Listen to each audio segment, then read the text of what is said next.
कि का कहीं हाल बड़ी लम्हर बा लीला शंकर है सावन में पाड़े के पीला। हमारे गांव में एक घर पाड़े के बाद बीच गांव में उनके पीला सावन के महीना में सनक गई। सरकार इतना उत्पात कैलो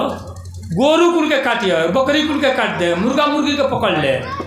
उत्पात इतना भर है और हमारे गांव में केहू आवे चिट्ठी लेके पोस्टमैन लोग तो दूसरे के रजिस्ट्री दूसरे के देके लोग चल जाए। अच्छा 28 दिन हमारे गांव में केहू भीख मांगा गोल ना डालो गौवा के बहरे पूछ लो पिलवा मत गई बा नहीं बा मदारी के जन डमरू जहाँ डूबे टिंग टिंग कहले तो डमरू फमरू तो छोड़ दिए कहाँ जाइब पिठिया के उनके काटे पिठिया काटे गांव के सारा पैसा बचा ओकर आतंक देखले के बाद हमारे गांव में हमारे टोला में के दामाद बेचारू लुंगी बंडी पर घर भागे लुंगी बंडी पर सुबह सुबह हम शौच कर जाता लोटा हो फेंकले लुंगी बंडी पर घर भागे पीला मुँह तो अपन 5 शर्ट हमारे गाँव से ले गए रिकॉर्ड बन गए।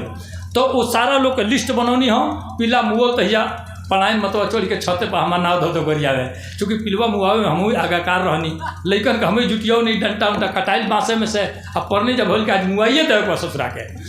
हम मुँह पिया तो हमारा नाव धो गरियौली जैसे गरियौली उस दिन हम कविता लिखे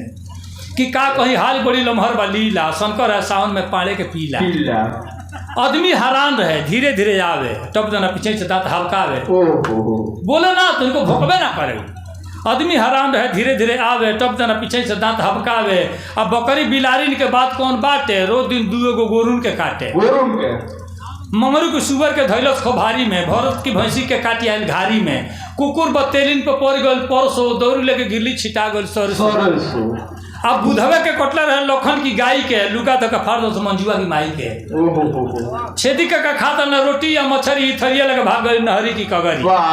राजदेव भाई के भाग आयल काट के चुनी बके भात खेलो तसली उलाट के करामाती रहे जंघे पर काट लो भइल बुखार बिमली के माई झकली 7 गो इनार बबलू का कटले रहे खूब हबका के 14 गो सुई लागल ढोड़ी घुरिया के एको कम ना 14 गो सुई लागत लो अब तो 5 गो में हो जाता 3 गो बबलू को कटल खूब हवका के 14 गो सुई लागल ढोली घुरिया के आ गुड्डू की गाय के काट लल कान धौला रामायण बाबा छोड़ के दुकान आ दूर दूर कहत ना लाठी लगल खोजे डब्लू की पारी पर पोरी गल सोझे लाइने से काटे आ देखला तो लगला बोलते भाई भागे बिगू से लड़ गए ढह गए आगे सादा नन की बछरू के काट लल ठेहुना डरे आज छोड़ देना बृहस्पति के पहुना वह दिन लुंगिया पंडिया बृहस्पति के पहुना रहा डरे आज छोड़ देना बृहस्पति के पहुना आ सूरज की भैंसी के गई रहे काटे पाटे के पारी लगाओ रहे ना दे लौटो तो खोद दिल एहू के खाता ढोई गए बुधन तो टूट गई छाता आ गोहू की ने अला फारना से बांका नादे पर गिरले सड़क गई पंखा। अब एक दिन गाँव भर पड़ल मुआवे लगली पलायन कर जावे एक दिन गांव भर पड़ल मुआवे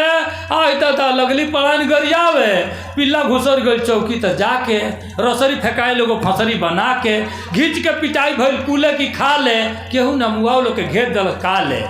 फसरी खोलाइल सभे चल आयल फिर के सतन की गड्ढा में डूब गल गिर के देवता का झुटही में झगड़ा लगौले पाने मिलाउन से ओढ़न भेजौले आ गाड़ी से टोला भर कैले तबाह मरल रहे मुनवा धरेले बादशाह गाड़ी से टोला भर कैले तबाह मरल रहे मुनवा धरेले बादशाह।